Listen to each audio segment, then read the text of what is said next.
마이애미랑 브루클린이 붙는데 요즘에 마이애미 기세가 심상치 않다 이런 부분들 많이 말씀드렸어요. 마이애미가 계속해서 지금 뭐 버틀러라든지 타일러 히로라든지 카일 라우르라든지 계속해서 한 명씩 막 주전들이 많이 빠지고 있는데도 불구하고 요즘에 마이애미가 연승 달리고 있습니다. 지금 마이애미가 지금 무려 6연승 중이네. 6연승.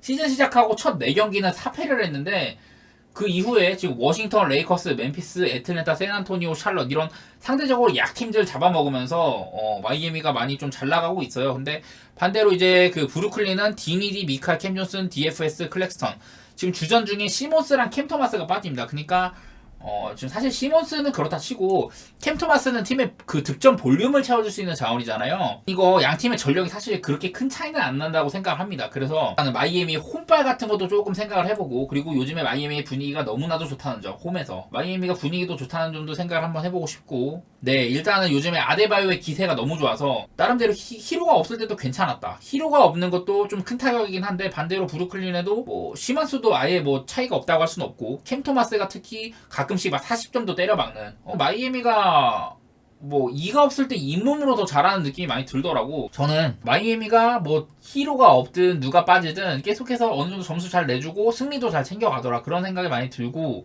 사실 브루클린이나 마이애미나 아직은 얘네들이 꽤 괜찮게 잘하고 있잖아요. 지금 시즌을 잘하고 있는 이유를 나는 조금 더 살펴보고 싶어. 그래서 좀 조심히 접근할 것 같고요. 이 경기는 조심히 접근할 것 같고, 딱히 막 가고 싶은 생각은 많이는 안 든다. 굳이 간다면은 그냥 오바 정도? 그 정도만 갈 것 같고요. 딱히 막 맛있는 경기는 아닌 것 같아요. 그냥 보시다시피 이렇게 마이애미가 올 시즌에 3점이 잘 들어갔단 말이야. 근데 브루클린은 더 잡아. 더 잘 들어가. 마이애미는 여러 번 말했지만 아데바요의 그 인사이드 수비력이 상당히 좋다. 근데 뭐 딱히 그 브루클린이 뭐 외곽을 많이 쓴다든지 인사이드를 많이 쓴다든지 뭐 그런 건 별로 없어요. 그냥 3점슛 캐치앤샷이 좋고 효율도 좋다. 이거는 뭐 그 인사이드에서 밖으로 빼주는, 특히나 요즘에 보면 디니디 같은 애들이 컨디션이 좋을 때 그런 거 잘해주거든. 그 정도 말고는 별로 드릴 말씀이 없는 것 같아요. 내일 NBA가 좀 그래. 그리고 다음 이제 골스 대 오클인데요. 내일 이제 골든 스테이트는 커리 그리고 그린이 결장을 합니다. 근데 보통 징계가 그 경기가 있고 나서 얼마 뒤에 이렇게 확정이 나가지고 딱 야 너 몇 경기 오늘부터 몇 경기 결장 이렇게 때린단 말이야. 근데 이게 지금 오피셜인지는 잘 모르겠네. 하여튼 그래서 지금 보시다시피 골스는 CP3 그리고 사리치가 라인업에 들어왔습니다. 근데 얘네들이 뛰면 어떻게 되는지 그 정도는 일단 한번 살펴보도록 할게요. 커리가 없으면은 생각보다 팀이 잘 나간다고 하네.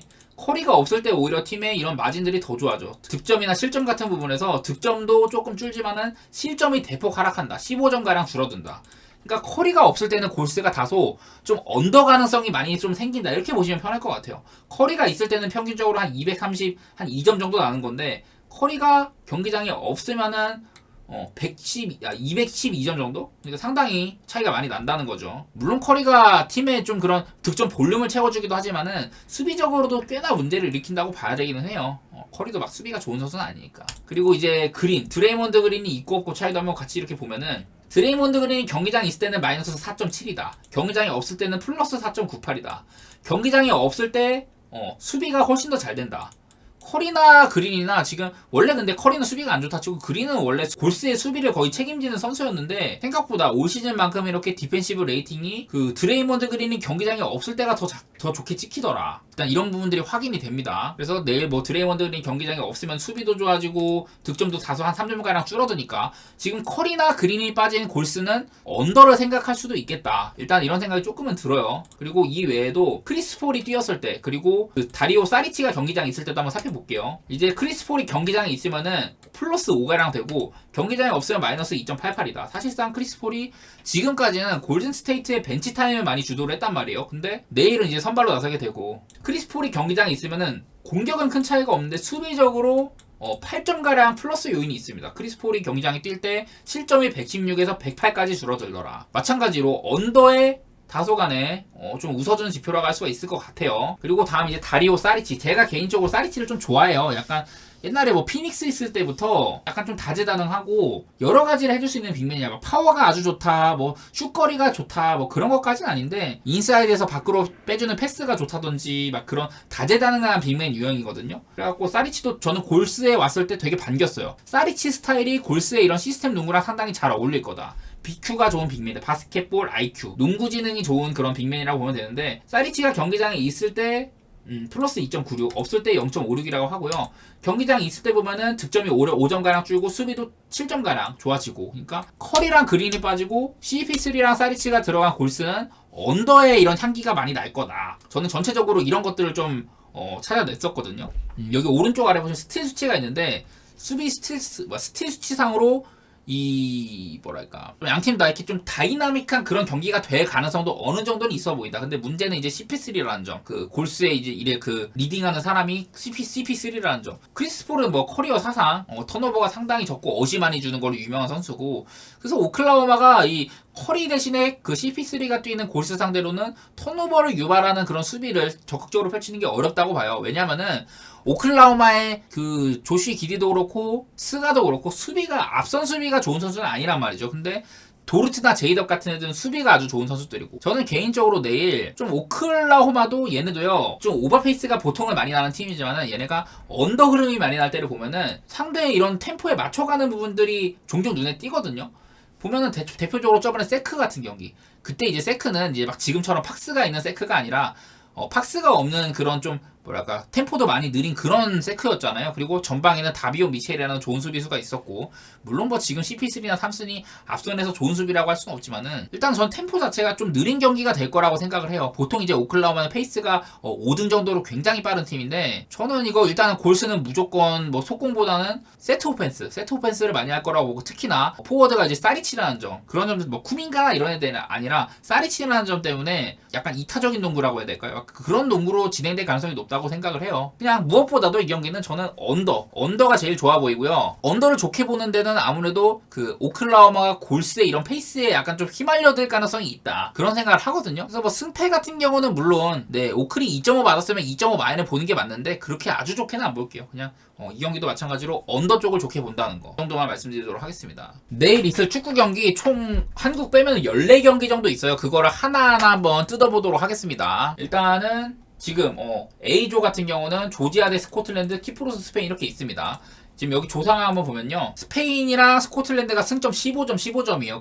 그러면은 거의 이거는 뭐 진출 확정입니다, 사실상. 왜냐면 노르웨이가 이미 7경기를 해가지고 남은 경기 이제 왜냐면 여긴 총 8경기를 하거든. 그러니까 스페인이랑 스코틀랜드는 각각 2경기씩 남은 거고, 노르웨이는 1경기 남았단 말이에요. 그래서 노르웨이가 남은 1경기에서 승점 3점을 쌓는다고 한들 이긴다고 한들 스페인이나 스코틀랜드를 못 쫓아가죠. 그래서 그룹 A는 조 1, 2위를 그냥 누가 조 1위가 될지 그것만 결정하는 싸움이라고 보면 되는데, 조지아 같은 팀도 지금 뭐 딱히 조 4위니까 그렇게 뭐 어떤 동기부여 같은 게 별로 없는 상태입니다. 그리고 키프로스도 뭐 리그 꼴찌죠. 여기서 조지아 대 스코틀랜드는 지금 스코틀랜드는 이기면 좋은 상황, 조지아는 뭐 이겨도 별거 없는 상황이고, 그리고 스페인도 이기면 그냥 조 1위를 굳건하게 가는 그런 모양새인데, 자 이제 보면은 조지아 대 스코틀랜드는요, 이게 조지아가 생각보다 좀 뭐랄까 축구 재능들이 많이 나와요. 대표적으로 지금 조지아 유명한 선수 하면은 뭐 크바르츠엘리아 당연히 있겠지.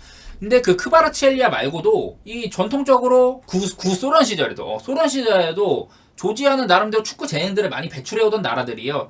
이제 소련 축구 대표팀 역사상 베스트 11 막 이런 데 들어가는 무르타즈 후르칠라바라든지 여기에 적혀있는 뭐 레바드 초주아시빌리, 치바제 이런 분들은 옛날에 한 50년 전 이때 유로가 그때도 했잖아. 유로 1960, 유로 1964 막 이런 데서 그 대회 베스트 팀에 들고 그랬던 분들이거든요. 조지아는 나름대로 좀 변방 국가지만은 축구 재능들을 많이 배출해오는 나라다. 그래갖고 생각보다 만만치 않다, 이런 얘기를 드리고 싶은데, 근데 반면에 스코틀랜드가 지금 유로 여기 조에서 2위를 했잖아요. 사실 여기 조에 있는 스페인, 스코틀랜드, 노르웨이, 그루지아, 키프로스, 여기서 키프로스 빼고 사실 다 만만치 않아. 스페인이 1강이라 치고.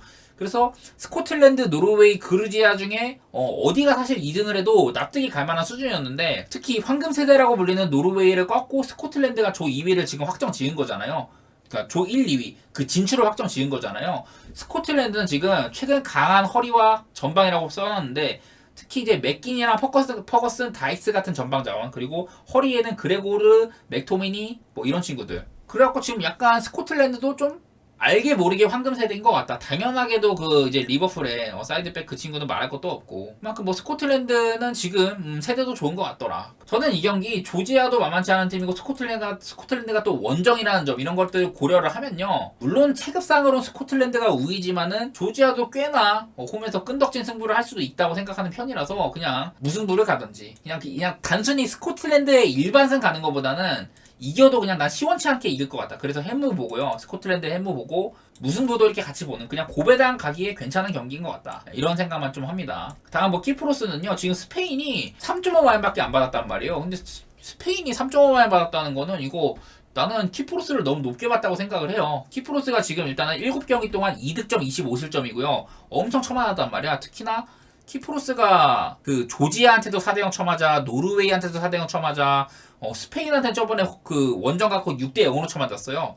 근데 이게 보니까 왜 이렇게 스페인을 3.5밖에 안 줬냐고 보니까 역대 맞대결에서 스페인이 키프로스 원정을 갔을 때 키프로스가 스페인이 키프로스 원정을 갔을 때 좀 오래전이긴 해요. 전부 다 2대1로 이기고 3대1로 이기고 뭐 3대2로 진 적도 있고, 이렇게 키프로스 원정에서 꽤나 고생을 했었다. 뭐 물론 막 70년대, 80년대, 뭐 90년대 이러긴 한데 뭐 이런 것들 때문에 적게 준 것 같아요. 지금 뭐 스페인이 물론 과도기기는 해. 전체적으로 스페인의 이제 새로운 세대들을 위한 그런 준비 과정이 있다고 생각을 하긴 하는데, 키프로스 원정을 가는 스페인한테 3.5라는 다소 적은 핸디값을 준 것 같은데, 저는 키프로스가 물론 약팀이고 스페인 정도면은 가져놓고 패다 보면은 3대0 기본 가패 3기 그 이상도 가능하다. 그냥 노려볼 만한 것 같습니다. 스페인이 뭐 딱히 큰 미련이나 그런 게 있는 건 아니지만은 스페인이 보통 최근 경기들 보면은 좀 최전방의 결정력이 아쉬워서 그렇지 어지간하면 잘 이겨요. 그리고 좀 쉽게 가는 경기에서는 부담감도 덜고 사이드 윙 포워드들 이런 친구들이 득점 많이 해줄 때도 있고, 저는 스페인의 편한 승리 그냥 보는 정도입니다. 그래서 3.5 마인 정도는 가볼만 하겠다. 이제 F조를 볼 텐데, 여기는 이제 에스토니아랑 오스트리아 그리고 아제르바이잔, 스웨덴 이런 경기들이 있네요. F조. 에스토니아 대 오스트리아인데 보시다시피 여기조도 벨기에랑 오스트리아가 조 1, 2위 이미 확정은 지었어요. 그러니까 그 이제 순위 바꾸기 싸움만 남았다. 혹시라도 벨기에가 1등 자리를 오스트리아한테 탈환당할 수도 있겠다. 뭐 그런 거는 있는데, 일단 오스트리아는 에스토니아 원정을 가는데요. 에스토니아는 그냥 뭐 별다른 거 없습니다. 여기는 지금 뭐 이번에 대회에서 뭐 그 예선 기간 동안 2득점 18실점으로 그렇게 그냥 별로 좋지 않았고, 딱히 그러니까 저는 발트 3국을 묶어서 얘기를 해요. 에스토니아, 라트비아, 리투아니아를 보통 묶어서 얘기를 하는데, 그 가운데서도 리투아니아 같은 팀은 좀 저력을 보여주고 있고, 라트비아도 그래도 생각보다 괜찮긴 하거든요. 근데 이 에스토니아는 발전적인 방향으로 가는 것 같지가 않아요. 계속해서 이걸 지켜보다 보면은. 그래서 그냥 오스트리아가 원정이긴 하지만은 무난한 승리를 예상을 한다. 그냥 그 정도로만 생각을 해주시면 좋을 것 같아요. 저는 이거 오스트리아의 마헨 무난하게 보고, 그리고 조금 힘들면은 그냥 햄무 정도로 그냥 1점 차로 가까스로 이기겠다. 딱히 뭐 큰 메리트는 없는 것 같습니다. 제가 뭐 분석도 짧게 할 거고. 그리고 스웨덴이랑 이제 아제르바이잔인데, 이거는요 조금 봐야 되는 게, 아제르바이잔 원정이 사실 지옥이에요. 제가 그 유로파 카라바흐 같은 팀 얘기할 때도 그랬는데, 아제르바이잔의 바쿠가 지도상으로 그 이제 유럽 예선에 참가하는 팀들 보면은 카자흐스탄이 가장 원정 거리가 멀잖아요. 그냥 유럽 대륙에서 카자흐스탄으로 원정을 간다. 그러면 여기에서 여기까지 가야 되거든. 아스타나가 여기까지. 뭐 유로파라든지 유로파 리그 같은 거 보면 종종 카자흐스탄 팀들도 나오니까 유럽 예선을 치러도 카자흐스탄 원정 가면 여기까지 간단 말이에요. 근데 카자흐스탄 다음으로 원정 거리가 먼 곳, 그게 바로 여기 아제르바이잔의 바쿠거든요. 보시다시피 아제르바이잔의 바쿠가 카스피에네. 바로 여기 오른쪽 보면은 이제 아시아입니다. 아시아. 아제르바이잔은 이렇게 서유럽 팀들이 원정거리 오기에는 상당히 먼 그런 동네다. 스웨덴은 이제 여기 어디 붙여있잖아. 스웨덴은. 그래서 원정거리가 일단 엄청 멀어가지고 상당히 빡세고, 이게 그냥 하는 소리가 아닌 게, 아제르바이잔의 최근 유럽 대항전 홈 경기 성적 한번 볼게요. 아제르바이잔이 최근에 오스트리아한테 1대0으로 졌고요. 벨기에한테 1대0으로 졌고요. 슬로바키아 1대0, 라트비아 1대0 등등등, 생각보다 원정 오는 팀들이 굉장히 좀 까다로워했어요. 아제르바이잔을. 특히 뭐 벨기에나 오스트리아 같은 팀들도, 물론 뭐 이쪽 보면 포르투갈 같은 팀들은 3대0으로 이길 때도 있어. 아제르바이잔에서 원정팀은요 뭐 이길 때도 있지만은 이거 생각보다 햄물을 노릴만 하다. 저는 이런 부분들을 조금 말씀드리고 싶었습니다. 그냥 아제르바이잔의 뭐 다른 뭐 경기력이나 이런 거보다도 원정팀이 좀 고전한다는 점, 그리고 스웨덴이 뭐 엄청나게 이 경기에서 반드시 승리를 해야 된다 이런 것도 아니기 때문에 그냥 적당한 정도의 승리도 가볼만 하다 이런 생각을 하게 됐습니다. G조 한번 보겠습니다. G조도 여기 보시다시피 헝가리랑 세르비아가 진출을 확정 지었어요. 뭐 남은 경기에서 몬테네그로가 뭐 승점 이제 2승 걷어가지고 하면은 뭐 뒤집을 수는 있어. 뒤집을 수는 있는데 근데 확률이 그렇게 높지는 않죠. 확률이 높지는 않고 지금 내일 이제 몬테네그로랑 리투아니아가 붙는데요. 제가 아까 그 발트 3국 중에 리투아니아는 조금 앞서 나가는 것 같더라 이런 얘기를 했잖아요. 그게 왜 그러냐면은 그래도 리투아니아가 최근에 A매치 전적 같은 거 보면은 꽤 괜찮아. 이 정도는 꽤 괜찮다고 표현하는 겁니다. 워낙에 이제 좀 약팀이었기 때문에.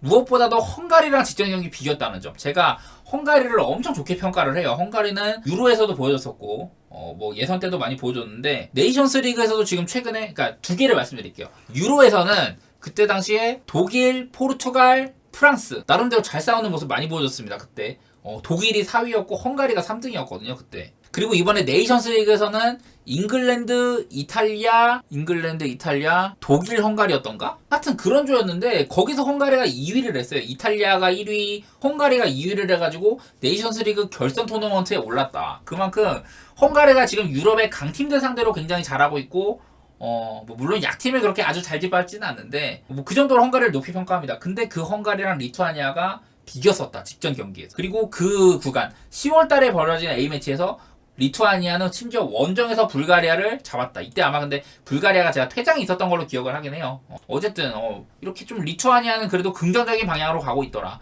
특히 홈에서 이렇게 몬테네그로랑 비긴 적도 있었고요. 그래서 저는 내일 리투아니아가 몬테네그로의 발목을 다소 잡을 가능성도 있다고 봐가지고 이 경기는 무승부 내지 햄무 이거는 뭐 다가능해요. 몬테네그로가 홈에서 이렇게 좀 반드시 이겨야 되는 상황이니까 잘하면은 어떻게 보면은 진짜 칠락 같은 희망이라도 있는 거 아니에요. 몬테네그로는 아직까지는. 그래도 그러다 보니까 몬테네그로가 열심히 싸울 거는 같은데 리투아니아가 생각보다 그렇게 녹록지 않은 상대일 거다 그런 생각을 해서 저는 이 경기 막 아주 대승까지는 그렇게 생각 안 하고 있습니다. 일단은. 그리고 바로 이제 이어서 불가리아랑 헝가리를 보면요. 불가리아랑 헝가리는 일단은 뭐 조 1위 헝가리, 조 꼴찌 불가리아야. 사실 불가리아의 이름값을 생각을 하면은 얘네가 이렇게 망했어 막 이렇게 싶거든. 불가리아라는 팀이 그래도 전통적으로 보면은 막 94년 월드컵에서 4강도 가보고 그 이후에도 종종 뭐 유로라든지 그런 데도 나가던 팀이었는데 지금 팀이 완벽하게 망했어요. 제가 제 방송 이 축구 분석하는 거 오래 보신 분들은 제가 불가리아에 대해서 맨날 막 이 새끼들 팀 망했습니다 이러는 거 많이 보셨을 거예요.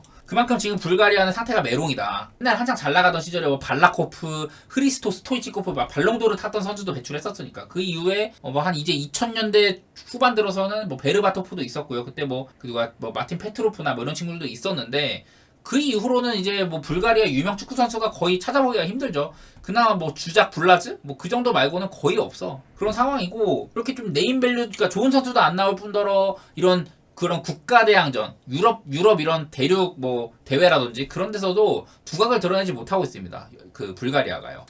그래서 내일 경기는 지금 최근에 유럽에서 상당히 폼이 좋은 상당히 이런 지난 10년 정도 사이에서 이런 체급이 많이 올라온 팀 중에 하나가 헝가리인데 그 같은 기간 동안 체급이 많이 떨어진 팀 중에 하나가 또 불가리아거든요. 얘네 둘이 붙다 보니까 저는 이 경기 헝가리아가 또 그래도 세르비아한테 조 1위를 따이땅하면 안 되니까 당연히 헝가리도 이기고 싶어 할 경기고 그래서 이 경기 헝가리의 승리 배당도 괜찮더라고요. 헝가리의 승리 좋게 보고 심지어 저는 마행까지도 가능하다고 봐요. 근데 물론 이 헝가리라는 팀이 뭐 일반적으로 막 약팀을 그렇게 아주 잘 패는 건 아니에요. 그래서 득점력이 보장되진 않으니까 그냥 햄무도 보고 저는 그래도 헝가리가 불가리아보다는 확실히 지금 센 팀이다. 이거는 말씀드리고 싶어요. 제2조 한번 가보겠습니다. 제2조가 이제 포르투갈조인데 포르투갈이 이미 진출을 확정을 했어요. 여기가 이제 앞으로 한 2경기 정도 남았거든요. 총 10경기를 해야 돼가지고 근데 2경기 남았는데 슬로바키아가 16점, 룩셈부르크 11점, 아이슬란드 10점. 슬로바키아가 거진 진출 가능성이 매우 높기는 한데 그래도 룩셈부르크나 아이슬란드는 아직까지는 희망이 있다. 일단 그 정도는 보이는 것 같아요. 일단 슬로바키아가 오늘 아이슬란드를 상대하고 그 다음에 이제 보스니아가 남았어요. 근데 룩셈부르크는 오늘 보스니아를 상대를 하고 그 다음에 리히텐슈타인이 남았습니다. 그러니까 일정상으로는 룩셈부르크가 뭐 리히텐슈타인은 편하니까 리히텐슈타인은 이길 거라고 봐야 되고 보스니아한테도 저번에 원정 가가지고 이기고 왔단 말이야. 제가 맨날 말하지만 보스니아도 요즘에 그 이름 같아 비와 에딘 제코가 있고 피아니치도 있는 팀 아니냐. 여전히 그리고 뭐 콜라시나치도 있고 막 그런 팀 아니냐 이렇게 얘기는 할 수 있는데 보스니아가요 지금 최근에 월드컵 예선, 유럽 예선 이런 데서 별로 못해요. 그래갖고 저는 좀 보스니아도 낮게 보는 편이기도 하고 그리고 룩셈부르크는 제가 진짜 한 5년 됐어요. 저는 진짜 룩셈부르크가 이런 뭐 배트맨의 배당상으로도 좋은 팀으로 평가받는 거를 계속해서 봐왔죠. 왜 그러냐면 룩셈부르크의 그 감독이 룩셈부르크 팀에 맡은 지 10년이 넘었습니다. 그리고 그 10년의 기간 동안 룩셈부르크의 각급 청소년 대표팀부터 해가지고 성인 대표팀까지와 이르기를 다 그냥 이 감독을 다 거쳐간 거야. 그래서 룩셈부르크의 지금 현재 스쿼드에 대한 이해도가 아주 높고 그러다 보니까 지난 몇 년 동안 룩셈부르크는 계속해서 성장을 해왔죠.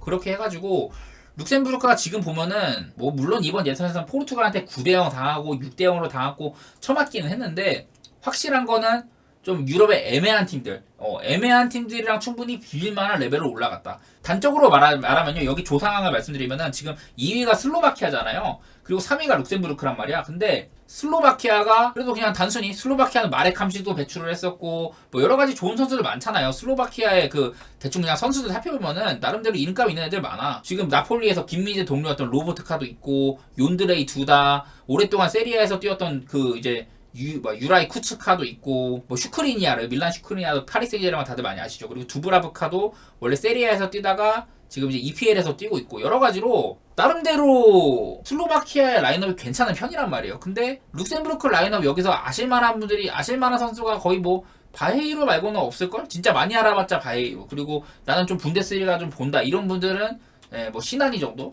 이렇게밖에 없는 팀인데도 불구하고 슬로바키아랑 룩셈부르크가 상대 전적이요. 룩셈부르크가 홈에서 슬로바키아한테 1대0으로 졌고 슬로바키아 원정 가가지고 0대0으로 비겼어요. 이거를 왜 보여드리냐면은 슬로바키아랑 룩셈부르크가 지금 5점 차다. 예를 들어 슬로바키아가 남은 두 경기에서 1무 1패를 하면 승점 1점밖에 못 썼잖아요. 그럼 17점이란 말이야.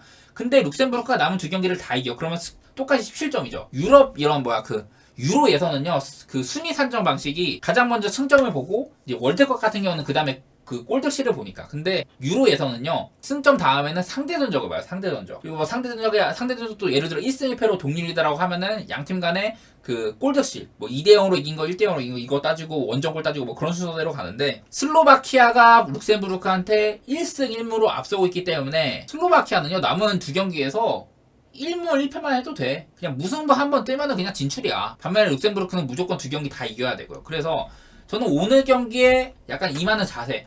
슬로바키아는 아이슬란드한테 뭐 크게 무리할 필요는 없다. 그냥 무승부만 떠도 된다. 그래서 뭐 엄청 크게 무리는 안 할 것 같아요. 물론 이제 좀 홈에서 이게 홈 경기 맞나? 홈에서 그냥 아이슬란드 이기고 편하게 가면 좋겠지만은 그렇게 막 엄청 크게 무리를 할 필요는 없다. 이런 것들을 말씀 한번 드리고 싶었고요. 룩셈부르크 같은 경우는 보스니아 상대로 무조건 이겨야 된다. 그런데도 불구하고 지금 룩셈부르크의 배당이 굉장히 좋거든요. 일반생 배당이 2.5배였나 그랬어. 그리고 뭐 여러 가지 말씀드렸지만 보스니아가 지금 저점이다. 뭐 이런 얘기 많이 들었고. 그래서 이조는요, 오늘 저는 슬로바키아는 뭐 일반승 정도만 보고 그렇게 막 엄청 무리를 할 것 같지는 않다. 근데 뭐 다 가능해요. 일단은 아이슬란드보다는 슬로바키아가 지금 확실히 좋은 팀이고 그렇기 때문에 슬로바키아가 뭐 무난하게 보고 있고요. 그냥 룩셈부르크 대 보스니아는 이게 룩셈부르크가 심지어 프렌이거든요. 저는 룩셈프렌은 진짜 좋다고 봐요. 그래서 룩셈프렌도 좋고 더 나아가서 룩셈승까지도 좋다. 근데 보스니아가 룩셈부르크를 원정에서 뭐 잡는 그림까지는 저는 안 보도록 할게요. 그래서 룩셈프렌, 룩셈승, 무 이 정도까지도 보고 있다. 그리고 이제 마지막 유로에선 마지막 리히텐슈타인 대 포르투갈은요. 제가 여러 가지로 유럽의 지금 가장 최약체팀 산마리노 다음으로 못하는 팀이 리히텐슈타인이다. 그런 얘기들 많이 들었었죠. 그리고 저 보다시피 이렇게 리히텐슈타인 꼴찌 여기서 1득점 25실점이에요. 제가 맨날 리히텐슈타인 얘기할 때마다 한 게 리히텐슈타인은 1년에 한 골 넣기도 힘든 팀이다. 뭐 이런 얘기들 많이 들었는데 저번에 산마리노랑 리히텐슈타인은 그런 얘기를 많이 들어요. 리히텐슈타인이 저번에 보스니아한테 한 골 넣은 적이 있긴 있는데 딱히 뭐 포르투갈한테 한 골 넣을 것 같지는 않고 그냥 포르투갈의 무난한 마인을 예상을 하겠다. 포르투갈은 참고로 이번 예선에서 룩셈부르크를 9대0, 6대0으로 팬 적이 있고요. 확실히 룩셈부르크는 리히텐슈타인보다는 강팀입니다. 지금 그 밖에도 포르투갈이 애들을 많이 팼어. 포르투갈이 지금 이번 여기 슬로바키아, 룩셈, 아이슬란드, 보스니아, 리히텐 있는 데서 32득점 2실점이에요. 이렇게 갭했다 보니까 그냥 3마인이나 5.5 마인이나 둘 다 갈만하다. 근데 좀 포르투갈은 아무래도 이미 진출한 상황이고 여유가 넘치는 팀이다 보니까 적당히 2군 내고선 실험적인 그런 경기 운영을 할 수도 있거든요. 그래서 그냥 이거는 뭐 마인 접근하는 게 가장 당연하다 그렇게 보고 있습니다. 볼리비아랑 페루가 붙는데 볼리비아가 지금 배당이 많이 높아요. 근데 이게 왜 그러냐? 일반적으로 볼리비아가 축구를 잘한다기보다는 이 새끼들은 홈 극강이잖아. 홈 극강. 그 지난번 거 한번 볼까요? 지금 말고 2022년 카타르 월드컵 남미에서 한번 볼게요. 이때 보면은 볼리비아가 이때도 밑에서 2등이었는데 이거를 홈 원정을 볼게요. 총 4승 3무 11패였다는데 홈이랑 원정을 나눠서 보면은 볼리비아가 홈에서는 4승 1무 4패 단타작은 했죠. 근데 원정 가서는 0승 2무 7패 이 정도로 볼리비아는 예선에서 거둔 승점 15점 중에 13점을 홈에서 거뒀다. 그만큼 홈 말고는 뭐가 없는 친구들이라는 건데 왜 그렇게 홈 타령을 하냐? 볼리비아의 수도 라파스라는 도시가 여기가 해발 고도가요 3,640m예요. 이것 때문에 그래. 옛날에 막 그래갖고 홈에서 아르헨티나를 5대1로 패고 그랬단 말이야. 옛날에 그런 적도 있었어요. 근데 이런 팀인데 내일 이제 페루를 상대로 하잖아요. 근데 페루를 보면은 페루의 수도 리마는요 고도가 낮아요. 여기 보시다시피 여기 오른쪽에 보면 지도 보다시피 해안도시거든. 해안도시. 그래서 리마의 고도는 0cm래. 그렇게 고도가 높지가 않대. 근데 이제 페루의 제2도시 쿠스코를 보면은 쿠스코 고도는 3,400m다. 이렇게 해발 고도가 높다 보니까 페루는 딱히 볼리비아 원정 가가지고 높은 데서 하는 게 그렇게 큰 영향력을 미치지 않을 거다. 그래서 그런지는 몰라도 이 볼리비아와의 페루의 상대 전적이요. 페루가 전혀 나쁠 게 없어요. 페루가 볼리비아 원정 가서도 뭐 3대1로 이기고 뭐 최근에 한번 1대0으로 진 적이 있는데 일반적으로 페루는요. 볼리비아 상대로 강합니다. 볼리비아한테 뭐 옛날에 2008년 이때 뭐 페루의 전력이 약할 때는 뭐 졌다고 하는데 일반적으로 페루가 그렇게 막 볼리비아한테 지고 들어갈 이유가 하나도 없어요. 페루의 그냥 프렌 정도는 난 무난할 것 같아. 나는 더 센 걸 원한다. 이런 분들은 뭐 페루의 승이라든지 그런 것들 가셔도 되고 딱히 막 볼리비아가 페루 상대로 엄청 선전할 것 같지는 않아요. 제 생각은. 그리고 다음 이제 베네수엘라 보면요. 베네수엘라는 내일 이제 에콰도르를 상대로 합니다. 에콰도르가 요즘에 팀이 굉장히 잘 나가는 건 많이들 아실 거예요. 에콰도르가 요즘에 보면은 그 에네르 발렌시아도 있고 에스투피냔, 인카피, 첼시에 있는 뭐 카이세도 등등 좀 나름대로 그 에콰도르 대표팀이 있어서 황금기라고 보시면 될 것 같아요. 멤버상으로. 일단은 에콰도르가 생각보다는 라인업이 좋다는 점이 있는데 근데 베네수엘라가 지금 최근 경기를 보면은 직전 10월 달에 브라질이랑 1대1로 비기고 칠레를 3대0으로 팼어요. 베네수엘라가. 그러니까 결코 지금 베네수엘라도 아주 얕잡아 보기는 힘들다. 그런 것들을 말씀드리고 싶은데 근데 지금 베네수엘라가 보면은 라인업이 아직도 그 시절에 살로몬 론돈 최전방에 이제 살로몬 론돈 옛날에 저기 어디야 웨스트 브로미치에서 뛰던 그 살로몬 론돈이 있고 중원에는 아직도 토마스 링콘 유벤투스에서 뛰던 제노아랑 그 링콘이 아직도 뛰고 있거든요. 그러니까 엄청 뭐 이렇게 오래된 친구들이 뛰고 막 하는데도 불구하고 나름대로 브라질이랑도 브라질한테도 이렇게 나름대로 잘 비비고 칠레도 패고 괜찮게 합니다. 그래가지고 물론 에콰도르가 다소 우위는 있겠지만은 이 베네수엘라가 끈덕지게 버틸 가능성도 있겠다. 그 정도는 한번 생각해 보도록 할게요. 그래서 저는 이 경기는 무승부 내지 에콰도르의 승사이드 이렇게 보도록 하겠습니다. 근데 배당이 그렇게 맛있지가 않더라. 에콰도르 일반 승도 리스크에 비해서는. 자, 그리고 그 다음 경기 콜롬비아 대 브라질인데요. 콜롬비아 대 브라질은 요즘에 브라질 그러니까 많이 흔들린다. 최근에 A매치 같은 거 보면은 베네수엘라나 비겼었고 직전 경기 우루과이한테 2대0으로 패했다.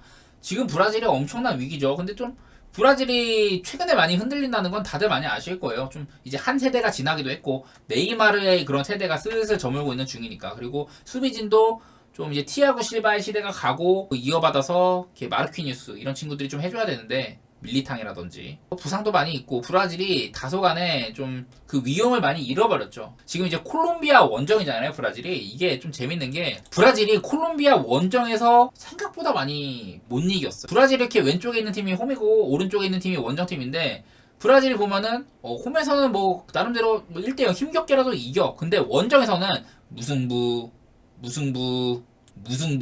마지막으로 브라질이 콜롬비아를 원정에서 이겨본 게 2003년이 마지막이다. 한창 막 카카 있고 호나우딩요 있고 이럴 때도 콜롬비아 원정은 좀 힘들어했다. 브라질이 아드리아누 있고 호돈신도 아직 뛸 때 그쯤에도 좀 힘들어했다더라. 안 그래도 지금 안 좋은 상태의 브라질이 콜롬비아를 갑자기 원정에서 꺾을 것 같지가 않다. 저는 이 경기 무승부가 꽤 좋아 보입니다. 이런 것들을 결코 무시할 수가 없거든. 그리고 이겨도 이렇게 한 점 차로 이긴다는 혹시라도 나는 브라질이 그래도 뭐 이길 것 같다. 이런 분들은요. 그냥 햄무 정도 가는 것도 괜찮아 보여요. 이것도 마찬가지로 고배당을 노리기에 적합한 경기가 아닌가 그렇게 생각을 합니다. 그리고 이제 아르헨티나 대 우루과이. 여기도 제가 찾아냈던 게 아르헨티나가 홈에서 우루과이한테 패배를 한 게 1948년이 마지막이래. 엄청나게 오래됐다. 1948년이 마지막이에요. 아르헨티나가 우루과이한테 홈에서 진 게. 그래서 뭐 딱히 지금 우루과이가 뭐 비엘사 감독 선임하고 엄청 무서운 축구를 합니다. 원래 비엘사 감독이 압박 세게 걸고 끊임없이 압박하고 볼 되찾아오고 역습하고 공격하고 이런 감독인데, 근데 우루과이는 기본적으로 수비도 상당히 튼튼한 팀이에요. 특히나 후방의 구성 같은 거 보면은 우루과이가 그 이제 히메네즈도 있고 아라우호도 있고 단단해요 우루과이가. 우루과이는 그래서 나름대로 저는 그 이제 수아레즈, 카바니 뭐 이런 시대가 갔어요. 디에고, 고딘 이런 친구들이 뛰던 시대가 지났지만은 나름대로 뭐 선수 인재풀도 좋고 세대 교체도 나름대로 잘 되고 있다고 생각합니다. 그래서 아르헨티나가 꺾기가 생각보다 까다로운 상대예요. 그렇게 생각을 하고, 아르헨티나도 보면은 최근에 뭐 월드컵 우승 이후에 이렇게 많이 이기는 이기는데 생각보다는 그렇게 막 쉽게 낙승하는 경우가 많지는 않다. 에콰도르한테도 홈에서 1대0, 파라과이한테도 홈에서 1대0 막 이렇다 보니까 이 아르헨티나의 무난한 낙승을, 물론 뭐 아르헨티나가 질 그림은 안 그려지지만은 우루과이 상대로 아주 편하게 막 마헨을 막 쉽게 하고 그럴 것 같지는 않습니다 저는. 그래서 마지막으로 있는 칠레 대 파라과이는 언더가 제일 좋아 보여. 파라과이가 극 언더 팀이거든. 파라과이도 요즘에 보면은 그래도 나름 인재들이 좀 나왔습니다. 뉴캐슬에서 뛰고 있는 그 새끼 이름 뭐더라? 세르기오 알미론도 있고, 그 이제 저기 토리노에서 뛰는 사나브리 아얄라 또 있는데 누구 까먹었다. 하여튼 파라과이도 나름대로 인재가 조금씩 나오고 있거든요. 그래서 사실 칠레가 요즘 저점이야. 이 경기는 사실 파라과이가 이긴다면은 진짜 1대0. 그러니까 어쨌든 이 경기는 언더를 생각을 하고 있고, 파라과이가 이긴다면은 적은 점수 차로 이길 것 같다. 그런 생각들은 그냥 대충 그림만 그려놓고 있어요. 근데 이거를 뭐 자세한 분석도 아닌데 추천하긴 좀 뭐하고.